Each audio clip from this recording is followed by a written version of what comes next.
What if everything you thought you knew about the Roloff family wasn't the full story? For years, fans of Little People, Big World have followed a journey that felt real, full of love, challenges, growth, and unforgettable family moments centered around one very special place, Roloff Farms. It wasn't just land, it was legacy. A symbol of years of hard work, shared dreams, and a family building something meaningful together. But now, that familiar story is being viewed through a very different lens. Because recently, a wave of speculation has begun to surface, raising serious questions about what really happened behind the scenes when it came to ownership, finances, and decisions that changed everything. And at the center of it all are two names fans know very well: Matt Roloff and Amy Roloff. Did Matt Roloff truly come out of the situation owning it all? And more importantly, did Amy Roloff walk away on terms that weren't entirely in her favor? These questions aren't just casual curiosity anymore. They've become part of a much larger conversation. Some fans are even asking something far more serious. Was Amy, in any way, financially pressured into decisions that ultimately benefited her ex-husband? Now, it's important to pause here and be clear. There is a difference between confirmed facts and online speculation. Not everything being said has been verified. But at the same time, the questions themselves didn't come from nowhere.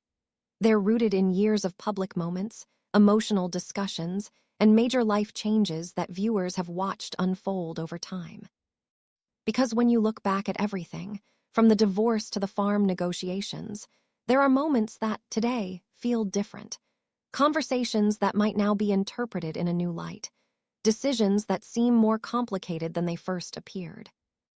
And that's why this story continues to capture attention. Because when it comes to family, money, and legacy, things are rarely simple. And sometimes, the truth isn't just about what happened. It's about how it happened, who benefited, and what may have been left unsaid. To understand where all of this speculation is coming from, we need to go back to the beginning, the moment when everything changed. When Matt Roloff and Amy Roloff decided to officially end their marriage, it wasn't just a personal separation. It also meant dividing one of the most recognizable properties in reality television, Roloff Farms. For years, the farm symbolized their shared dream. It wasn't just land, it was a living, breathing part of their story on Little People, Big World. Viewers watched their kids grow up there, saw family traditions unfold, and connected emotionally to what the farm represented: stability, legacy, and togetherness.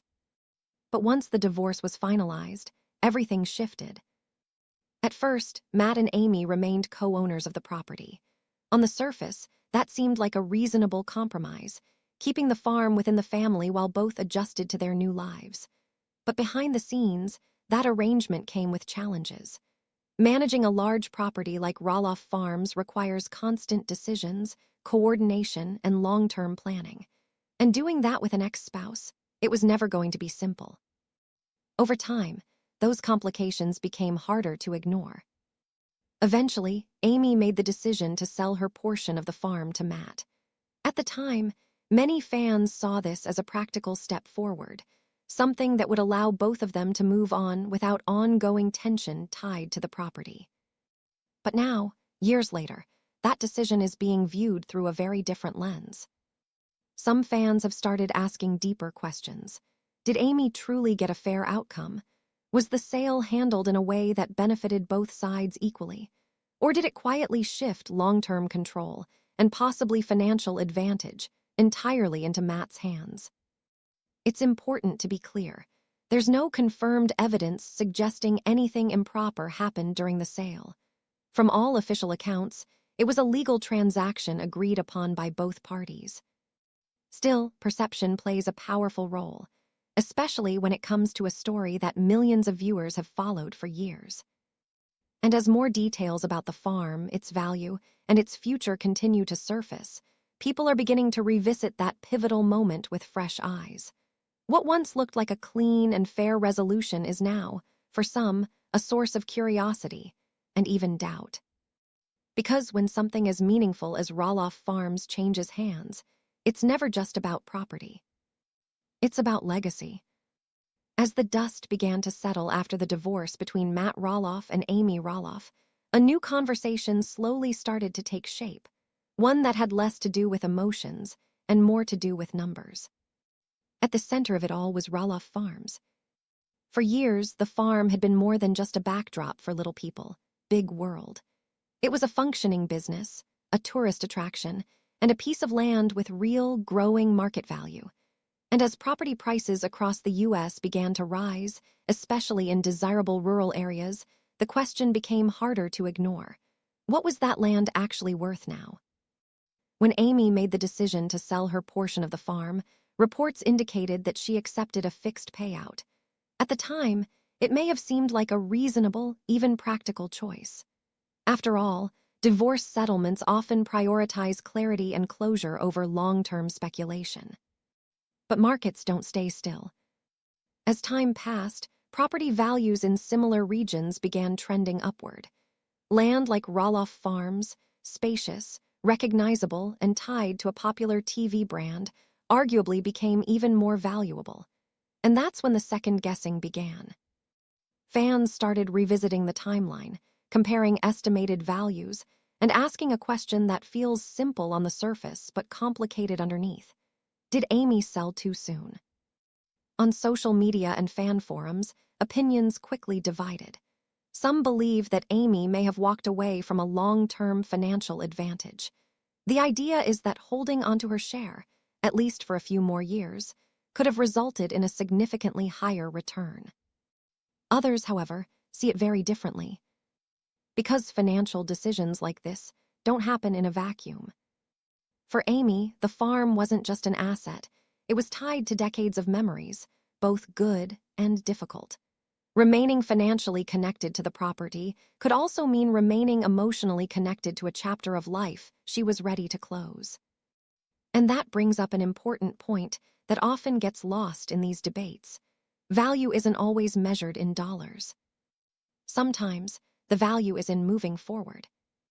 Meanwhile, Matt's position added another layer to the discussion.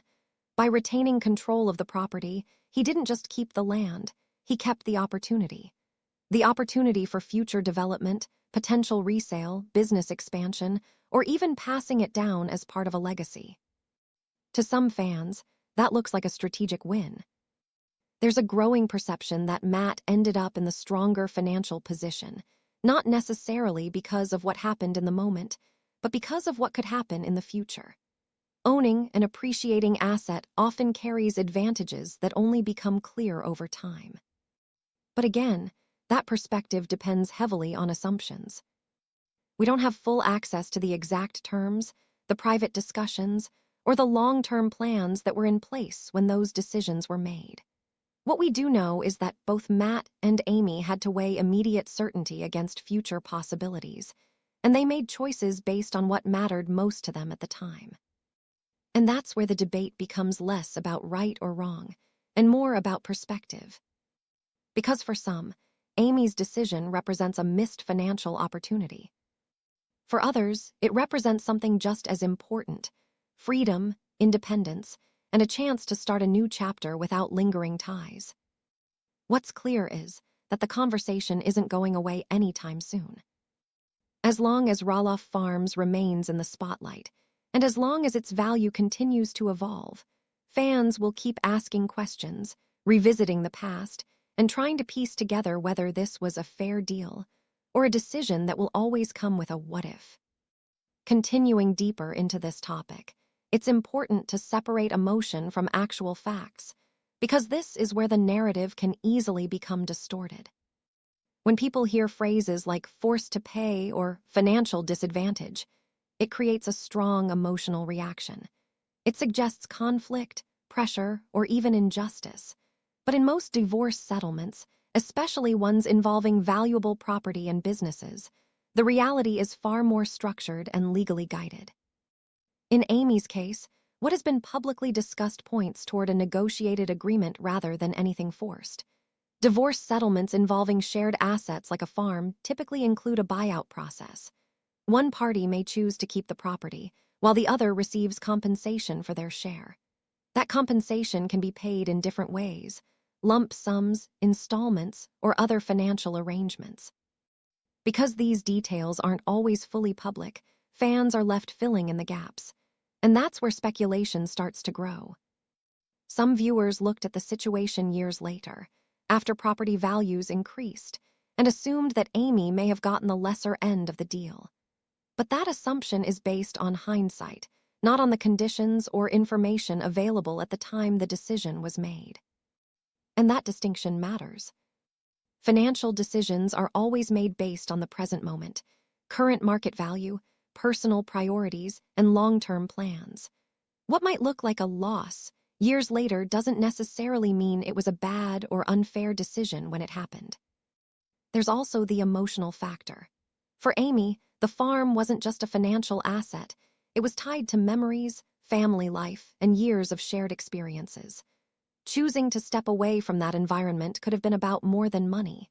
It may have been about moving forward, creating a new chapter, or finding peace after a major life change. That kind of context often gets lost in online discussions. Instead, what spreads faster are simplified narratives, ones that frame the situation as a clear win or loss, or as one person benefiting at the expense of the other. But real-life situations, especially ones involving long marriages and shared businesses, are rarely that simple. Another reason these rumors continue is because of how public the story has been. When people feel connected to a family through years of television, they naturally become invested in the outcomes. They want things to feel fair. They want closure. And when something seems unclear, they start asking questions.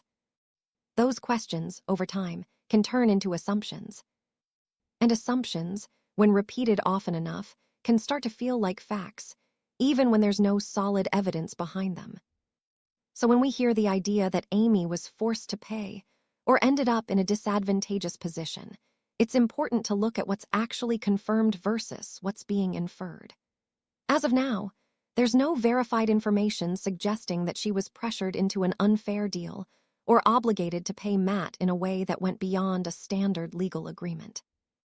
What we're really seeing is a reinterpretation of past events through today's lens. And that reinterpretation says just as much about the audience as it does about the situation itself.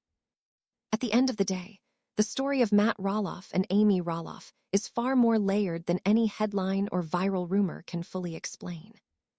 Yes, Matt now holds control over the farm. Yes, Amy made the choice to sell her share. But the deeper question, whether that decision was the right one, is something no outsider can truly answer. These are personal choices shaped by years of history, emotions, and circumstances that viewers only see a small part of. What remains is a blend of confirmed facts, online speculation, and the ongoing curiosity of fans who have followed this journey for years.